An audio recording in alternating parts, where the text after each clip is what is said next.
Hi, this is Editing Darby, also present day Darby. This is a podcast from last August. I filmed it and I think I just lost the motivation to edit it and put it up because it needed to be edited a little bit. So all that being said, I have found the motivation to edit it and put it up for you guys now. Yeah, a lot has happened in the last year. When I filmed this, we were in the middle of buying a house, and that involved like moving and packing and all sorts of stuff that comes with that. I've since had a baby, so that's taken up a lot of my time, which is the best thing in the world.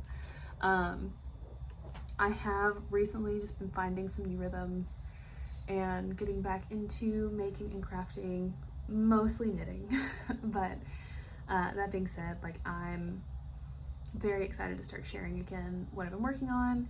I currently have a sock project going while I'm working on this video, so anyways, looking forward to sharing that with you. I hope you enjoy this video and what I have to share from last year, and yeah, I'll just continue to keep you guys updated on my making, but please enjoy this video and happy crafting. Hi, my name is Darby Louise. Welcome to episode 5 of the CoCreated Podcast. Like I said, my name is Darby Louise. I'm a maker based out of Memphis, Tennessee. I live here with my husband and my rescue pup named Pippin, who will probably join us at some point during the podcast. I'm into all things making, crafty. I will give anything a try, basically. Today is going to be focused a lot on sewing and knitting and a little bit of quilting. But my primary, I think, 2 crafts are yarn-based and fabric-based. So with that, if you have come here before, thank you again for coming back to my channel. I really do enjoy making these and getting to share my makes with you guys. And if you're new here, or if you found me through Instagram, welcome to this space. This is a little bit of a different space. I'm filming in my living room since my husband's not here today, so I'm like, I might as well film with the fun, like, background. I even moved my plant in over here, because part of me kind of wants to show her off because I've worked really hard. She's just flourishing right now in this humidity. So I just kind of wanted to show a little bit more of her. This will probably be the last podcast filmed in this apartment, so I did kind of want to show a different spot of it. I guess just I can update more at the end, but we're in the process of buying a house, and so all this will probably come down this weekend as we start packing up. So I did kind of want to just kind of capture it in time to show it off a little bit. So with that, that's what's going on with me, and that's why everything looks a little different. But I do have quite a bit from August, which is kind of wild. I did find myself with just a lot of creative energy this month and just really motivated to start a couple things, finish a couple things, and just really get excited about new things and and making again, which is really good. I mentioned in my last podcast that I am expecting a baby at the end of this year. So it's just been, pregnancy's really hard. If I can just sum it up that way, there's just it's pretty taxing in a lot of ways. And one of those being your energy is just not at 100%. And so it's really encouraging to look at what I have accomplished this month and how much I've gotten done. Because last month wasn't the case. The last few months haven't been the case. So I'm really excited to get into the podcast and share with you what I've been working on this month. Okay, so we're going to get into finished objects first, and I have 3, I think, yeah. So we'll start with sewing and the biggest one because I'm really excited about it. I actually haven't been able to wear it yet. This is on a hanger. Look at this. There's so much fabric here.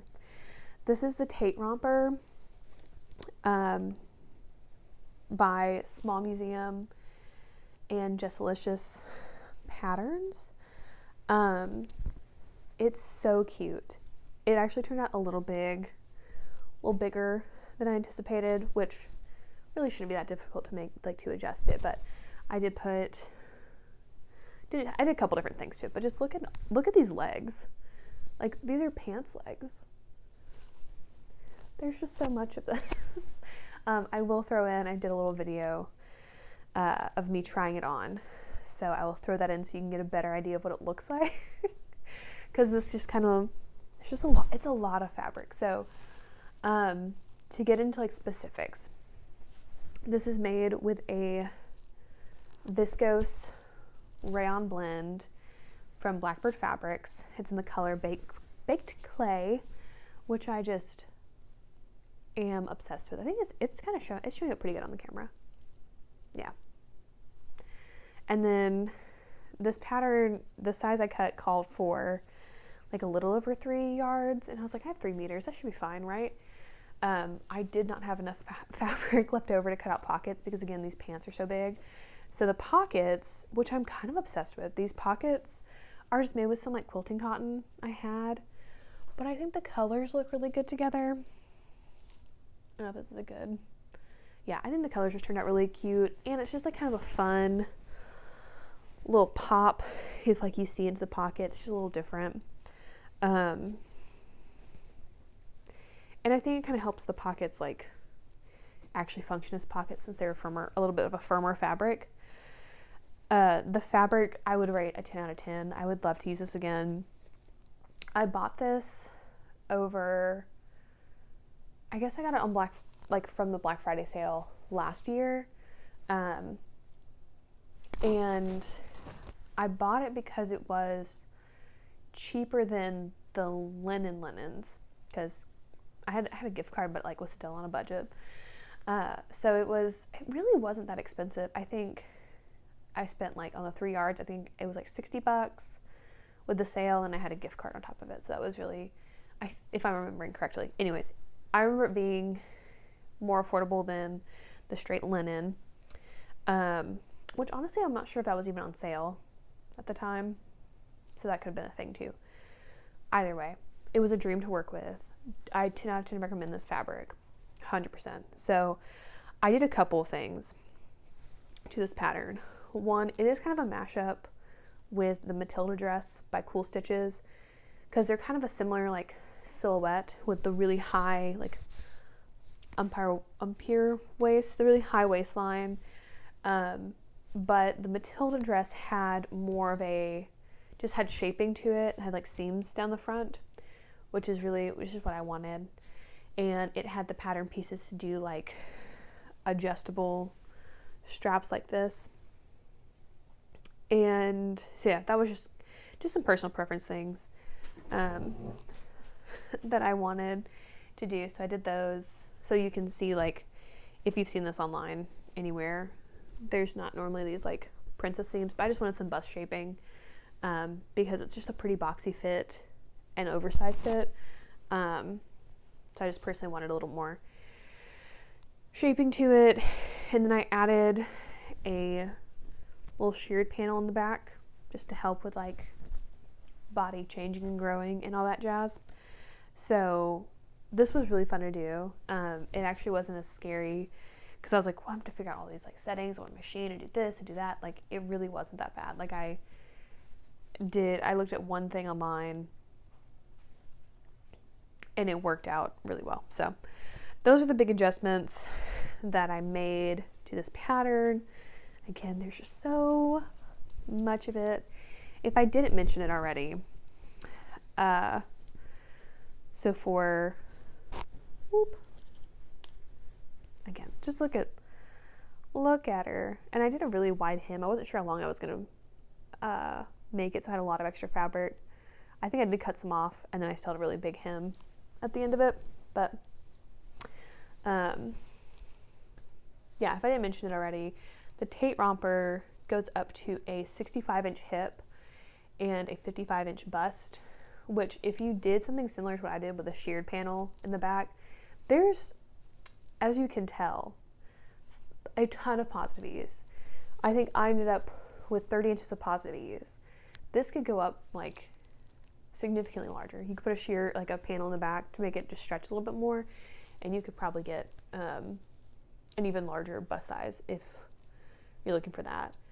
And then the Matilda dress goes up to a 60-inch hip and a 57-inch bust. So if you wanted to switch it out, that as well, that would work too. So I think there's one other thing I wanted to add about it. Oh, it's not, obviously, it's a new pattern. It just came out like a month ago maybe or something. So yeah, a brand new pattern. And I chose this because, like, this isn't my normal style, I will be honest. Like, the big pants, I was like, I'm not really sure about it. But it was like, I was like, well, this is really maternity friendly because there's so much room in the pants. And so I thought it'd be really cute as my body changes, that it would be something I could wear now and I could wear it after I had the baby. So there's that. It was kind of like a fun little maternity, not maternity hack. That's everything I wanted to say about it. It was a really fun make. I really enjoyed the hacking process. Yeah, I really didn't run into anything else. I think the only thing I need to do is make it, like, take it in a little bit on the sides, just because it is still kind of big. So I probably could have got down to a size 14, again, because I added that sheared panel in the back, but I just wasn't sure, again, like, what would fit. So that's the other thing, which I'm also totally fine with taking stuff in. I would rather err on the side of caution of, like, it being too big versus it being too small, because then it's really hard to work with when it's too small. So that's my first finished object. My next one, this has been on my mind for a while, but this is an Ashton top. I should have worn this today. This is just an Ashton top by Helen's Closet. I love this pattern a lot. It's very, like, it's simple, but there's, like, some really interesting techniques to it. I don't know, like adding the facing and doing, like, the burrito method and stuff. This one I didn't have to do that. Sorry, I'm covering up the microphone doing that. Yeah. Ashton top of Helen's Closet. I made it in this, like, mustardy yellow linen that I got in a craft swap, so I'm not entirely sure where it's from. But it's just kind of like a standard, like, linen. It's pretty light. It's a pretty lightweight linen. And then I used this really cute cotton for the facing. And then I saw somebody someone hack the Ashton top and they did buttons down the side. And I was trying to figure out how to do that. But it was going to be a whole, like, it was going to be a lot more involved to figure out how to extend the facing and do that and everything. And so I just decided not to, and I decided to do buttons on the shoulders because I figured that would still be a really cute touch. So I did these little vintage buttons. They're just like little gold buttons. And then I add a little tag in there too, which I just adore. This turned out, again, feels very wearable, very effortless. I've already worn it, I think 2-3 times, something like that. Yeah, just real simple. A good Ashton top. It comes up, I cut a size 14. I had a size 14, I already had a pattern cut out, so I had a size 14 cut out. I think that's still, like, a good size. It still fits me pretty well. I did realize that her patterns, because I was always like, I feel like they just don't fit me right in kind of the shoulder, like, bust area. And then I realized if I wear, like, a bra with underwire, it fits a lot better. I know it's a really weird detail, but when I guess just when my busts are like in the place that they're supposed to be, if you're wearing like a structured bra, it fits so, like the fit from the pattern fits me a lot better. I typically don't wear underwire bras. I got a strapless one to go with the Tate romper that had underwire with it, and so I think I just wore it with this just to see, and it fit. Like I didn't have any sort of pulling or tension like I normally do with Helen's Closet patterns. So I don't know if that's a common problem, but yeah, that's just what I learned. So it does come in 2 cup sizes. The B cup goes up to a 48-inch bust, and then the D cup goes up to a 58-inch bust. So we just love Helen for putting in the effort to make her patterns very size inclusive and very easy. But they also, like, this is a great top. Oh, because I don't like coming up to be like, oh, look, and I made what I'm wearing. I did, but I have a friend who works at Madewell, and I wore it to church, and I saw her, and she was like, oh, did you get that? We have a top just like that at Madewell. Is that where you got it? And I said, no, I made it. And she was like blown away. She was like, we literally saw a top just like that. So that was a little validating to be like, because I also love Madewell's stuff. So like this, it feels very Madewell. Yeah, it was a really enjoyable, very quick make too. I think I did it in a weekend, and I finished the buttonholes and sewed these buttons on like that Sunday morning before I went to church, which is just, what else are you gonna do? So yeah, love that. Those are my 2 biggest finished objects. I have one more. I also realized you haven't seen any of these as whips, which is kind of, I guess, like when you can get through stuff really quickly, like especially like sewing projects, like if you have a couple days to knock them out, it's really easy. The next one's a knitting project, which you haven't seen as a cast on or as a whip, because again, it also took me no time to finish this. And that's because it's a baby knit. And it's this little tiny, I'm gonna cry, it's so cute. This is the Raglan Baby Cardigan by Tio Makes. They're a UK designer. This is just like a little free pattern I found on Ravelry. Oh my gosh, I love it.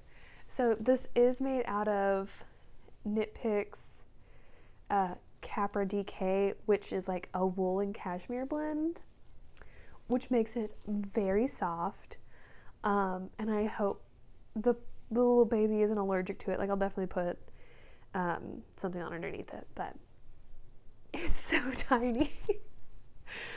I made the 3 to 6 month size, and just because like babies grow out of like newborn sizes very quickly, and so I figured if I'm due in December that he'll be able to wear this in like February, January, like he'll be able to wear this pretty soon, I'm sure, even if it is a little big. I love it.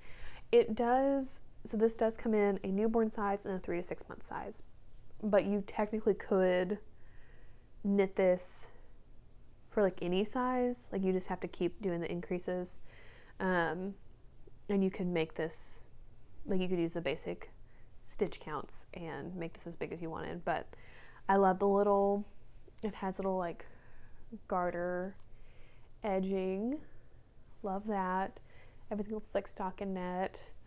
The buttons are also some vintage buttons. I got my husband's grandmother's like button collection, because every grandmother has like the tin of buttons, and so that's what these are from. Was just like she had a bunch of buttons, and so it was nice. This was a really good, first of all, it was really quick. I think I finished the cardigan itself in about a week of like actual knitting. And then over the last couple weeks, I sewed in weaved in the ends. I only steam blocked it. I just didn't feel like wet blocking it, which I think is fine. So I did a little steam block, and weaved in the ends, and then I add the buttons on a couple weeks ago, probably a week ago, actually. I'm trying to remember why. I think because it was getting closer to the end of the month, and I was like, I need to start filming my podcast when I get this finished. And here we are filming a week later than I thought I was going to. So, yeah, no, it was super quick. It was really enjoyable. I love working with this yarn. I made socks out of this yarn. Really wasn't a huge fan of the pattern or the socks. And so I repurposed the yarn into this.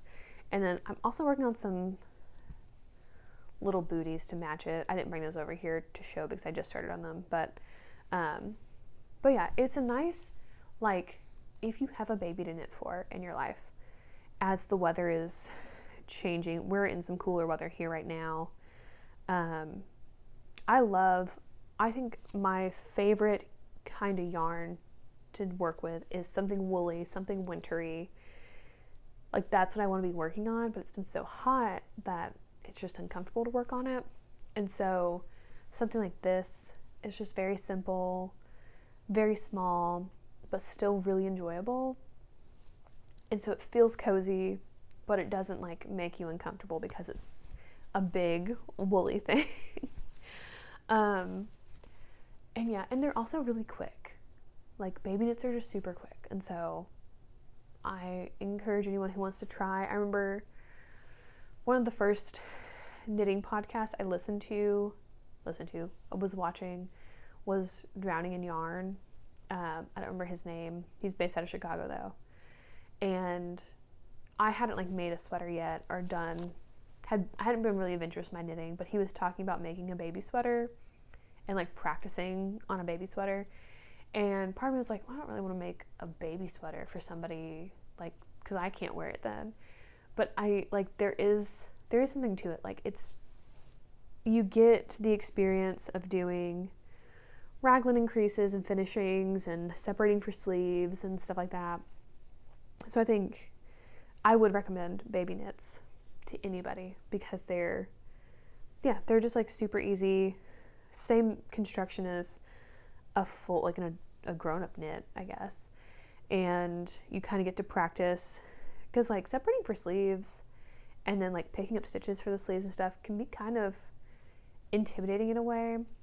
And so I know it's a small circumference. I think that was another thing that scared me was small circumferences, but I don't know, like once you do it, you're like, this is great. So, yeah, so that's kind of that's my last finished object anyways. So baby knits, totally recommend. All three of these projects I have enjoyed immensely, and it's just they've been great processes to work on, and are all fantastic finished objects. Like, I'm very proud of the work I put in, which is just great. And it's things that I'm going to use and wear and love. And yeah, so this like whole finished object section is just feels good. It feels good. Okay, let's get into the whip section. I don't think I'm bringing in any. No, I have two that you guys have seen before. So the first one, which you probably can't tell, I honestly don't remember if I've made any progress on this. I think I have. I think I've sewn. This is a baby quilt I'm working on. It's so cute. I love all the different colors. I'm just kind of using scraps and working my way through it, kind of winging it. I know the basic idea of quilting, and I thought about trying to do something more complicated, and I was like, let's just do squares. And it has been still very challenging to get my seams to line up. They're not perfect, but they look pretty good. Anyways, yes, I think I've added a few more rows to this since we last were on here. I miscalculated when I cut out my first, here's the thing. I miscalculated when it came to cutting out the patterned pieces, because this like main color, I have plenty of that. I have enough of that, it's fine. I have run out of the contrast pieces though, so I need to cut more. I miscalculated. I know the number because I cut out enough of the main color, but I, for some reason, didn't cut enough of the pattern piece. So that's like the next step of working on this. Also, just like in the vein of like we're moving, that is something I'm like, I think I want to get this quilt top done before we move. So that might be something I'd focus on this weekend. It's Labor Day weekend as I'm filming this, so I'm probably going to work on this a little bit. Like, so that's my sewing thing. So yeah, because I kind of don't want to be taking that many like active projects. I don't want to move a ton of active projects. I think that's something that kind of stresses me out, but I think this will be done. At least the top will. And then I just need to get the batting for the middle of it. But if I can get the top done and kind of just in a state of like, I don't have a bunch of little pieces lying around, I think that's where I want to get it before we like move and do everything. So that's my quilt at the moment. Hopefully next time I will show you a full finished quilt topper. Be great. Or even like partially quilted. That'd also be really great. We'll see. We'll get there. Yeah, before we get into knitting, I will show you, I mentioned last time that I've been working on like embroidery again. And just doing some things for my friends with their babies' names and stuff. And this one's not finished yet because I have to finish backing it and stuff, but this is a little like thing I made for my friend's baby with some flowers on it. It's beautiful. I have really enjoyed this. Embroidery became one of the things that like really got me back into feeling creative and into making again, because it was something I could sit and do, and it was really simple. But I also just have gotten to work on some techniques like my flowers. I think the flowers look fine. It's the leaves that I could probably do a lot more work on. Other than that, so I have some felt that I'm going to felt the back of, like, cover the back of it with and stuff and give this to her. Because it's kind of adorable and I really enjoyed making it. So it's still like a work in progress, I'll probably be giving it to her on Sunday. So you probably won't see it again, but I have been working on that and really enjoying it. Thought about like making and selling them, but it takes me a long time to finish them. So I think I'm just going to enjoy the gift, like using that as a gift giving thing. So yeah, that's another good little whip that I have going. What next? That's done. I think the next I have on here, I didn't have my whips beside me. I should move them all closer. Actually haven't done a ton of, maybe I have done more progress on this than I think. This is just a sock that I'm working on. There's not much to say about it. It's also really hard to see because it's all scrunched up with the ribbing. But it's this like really fun, like moody colored sock. I'm doing a contrast heel. I'm not really following a pattern. I cast on 64 stitches. I'm using size 1 needles.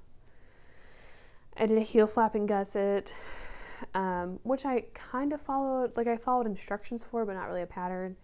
And then I'll probably do the same thing for the toe. Once I get to the toe, I'm going to do it in the same gray color, and then I'll follow, like I have a couple of patterns that I'll reference, but nothing really significant. I also can't tell you what yarn this is. I can show you the cake.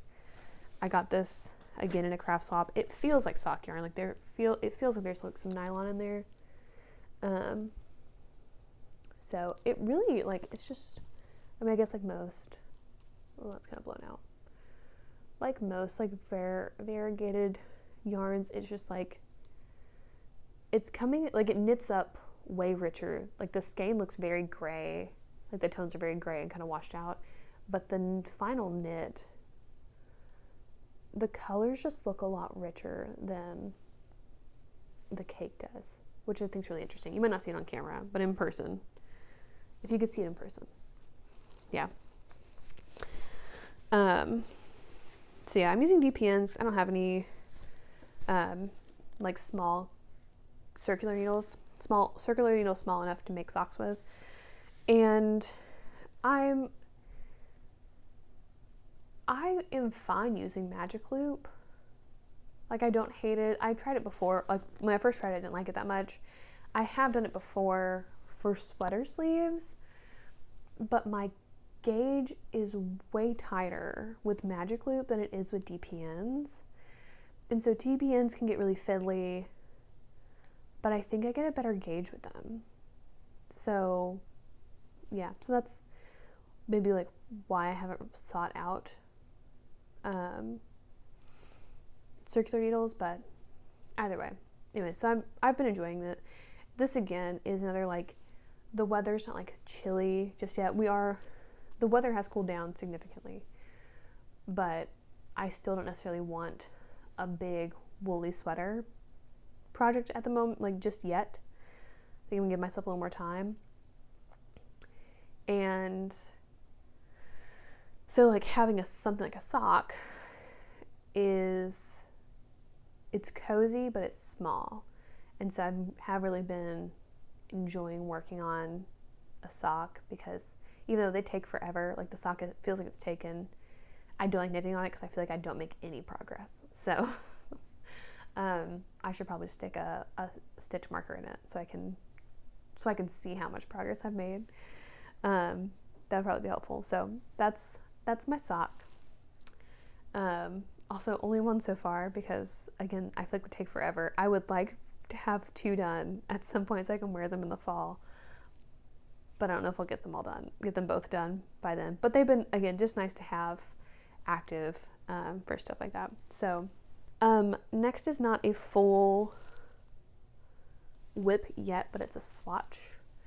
And it is getting into this woolly knit vibe that I would like to get more into. So I actually haven't even cut this from the skeins yet. But this is my swatch, and I actually need to redo this because I have a different yarn that I'm bringing into this instead. So this is for the Yoon sweater by November Knits. There it is. I knew I wanted to use, so I got some more yarn from a craft swap for free. This is Taki yarns and their Coast blend. That's their logo. I think you can find this brand at yarns.com, but this specific yarn has been discontinued. It's a 55% wool, 45% cotton. It feels very woolly. Like, I don't really feel any cotton, but it's just a black. And so I knew I wanted to knit the Yoon sweater. I bought the pattern a while ago when it was on sale. And I was like, well, we'll see. I'm just going to knit it up and see. So it's knit with a worsted weight and a mohair. So I guess that brings it to like an Aran weight, bulky weight. Because this is worsted. So I started my swatch with just the one strand of the worsted, and my gauge was getting too small. My gauge was too small. I had too few stitches per inch. Because they weren't big enough, because I didn't have enough. My yarn wasn't thick enough, basically. But I knew I didn't want to go up a needle size because it's a very chunky sweater, and it's very woolly with like this thick collar and the split hem. It's very cozy looking. And so I liked this fabric. So like I could have knit something else in this fabric, but I knew I couldn't go. I was like, my options were to go up a needle size, which I didn't really want to do because it's kind of at a good, like you can kind of see through it a little bit. So it was at a good like density, so I didn't really want to go up a needle size. So I was trying to think of what to do, and I have this other yarn, which is by Dritz, which is a Sewing Notions brand. So it's like very, very vintage yarn. It's camel's hair and wool, and it's a fingering weight, but it's this nice, like, deep gray color. And so I was like, well, let's see if I add that, because I was like, well, if I could get just some more yarn, because I have a different project in mind for this. I think I'm going to knit, I've not swatched for it, but I think I'm going to knit the ribbed lace raglan by James & Watts with this. I think that'd be really cute, because I don't have a ton of this. I don't have enough of this to make the Yoon sweater, or to hold it with another yarn to make the Yoon sweater. So, but I wanted to know if I held another, like a thin yarn with it, would I get gauge? And I did. So I got stitch gauge at least. I struggle to get row gauge regardless, and I don't know how to make my stitches any longer. So yeah, but I did a little bit of stockinette and ribbing, which is what the pattern calls for. And it kind of marls like this, which I thought was really cute and just a little different. And so I wasn't sure if I wanted, what I wanted to do, because I knew I didn't have enough of this Dritz yarn to go with the worsted weight. And so I was like, I was determined to find yarn that I didn't have to spend more than like $30 on. And so I decided to get Cascade yarns. It's Cascade 220 fingering weight, and this is also in, like, I think it's coming up a little more black, but it's also it's a deep gray. But I think I'm gonna hold these two together. Yeah, so it'll be a subtle marl, but I think this will add some dimension to just the plain black. And I haven't swatched these two together yet. I just haven't had, I need to get my ball winder out to cake this up so I can swatch, because I'll probably just undo this swatch because I don't want to use this yarn for this project. Anyways, all that, this is a whole long story to say that I'm going to make the Yoon sweater as my next project. And that's like the big woolly thing that I want on my needles, right? Like, as soon as possible. I guess we're getting to future plans, because I don't really, like, my acquisitions for this month are the Cascade yarn, and I have like 5 or 6 skeins of it. I got this at I was looking at it at yarns.com. They didn't have this color or enough of this color, and so I ended up ordering from One Big Happy, and I think I even got free shipping with them too, and it was a little bit cheaper per skein. So I don't know if they might be a UK based seller, but that's where I got this from. So that's my acquisitions. So now we're just kind of talking about future planning, because I swatched for a sweater. But yeah, my goal right now is to finish the Union Station cardigan. I still need to swatch for the ribbed lace raglan. So that'll probably be what I start next, is the ribbed lace raglan. And then I'll probably start the Yoon sweater after that, like sometime into that, probably after I move. So that's kind of like the light at the end of the tunnel, trying to balance like moving with like active projects, because I don't think I've done this before. So yeah, it's just like wanting to make sure everything gets put where it's supposed to be. I can find all my materials, but also just like a little bit of an incentive to like get packed and get moved. So yeah, that's what I have for you. Sorry, this has been kind of rambly and kind of long, but I'm very happy with my progress on things and what I'm making, which I think is a good, like, I don't know, doing podcasts like this have been a really great little like check-in, just to be like, yeah, just to check in, just to see how things are going, and just to kind of like check in with myself and my priorities. I will probably closer to December, talk more about goals I had, because I am not making or have not made a lot of stuff. I'm just like I can see the note I made over here. I've not made everything that I set out to make this year. Again, some like my body's not going to fit my clothes that I normally wear. So I would rather save those projects for when I can wear them for a longer term. So yeah, there's just like a couple different things like that. But I think the spirit of what I wanted to accomplish was making stuff that I wanted to actually wear, stuff that I would actually wear, stuff that I would actually use, and developing skills, learning new things along the way, which I think I have. Like, I think one of the things, like an example, was I wanted to do brioche, which I still might. I still have projects in mind that I could do a brioche hat. But like, I might not have done that, but I did lace work for the first time, which is not as scary as I thought it would be.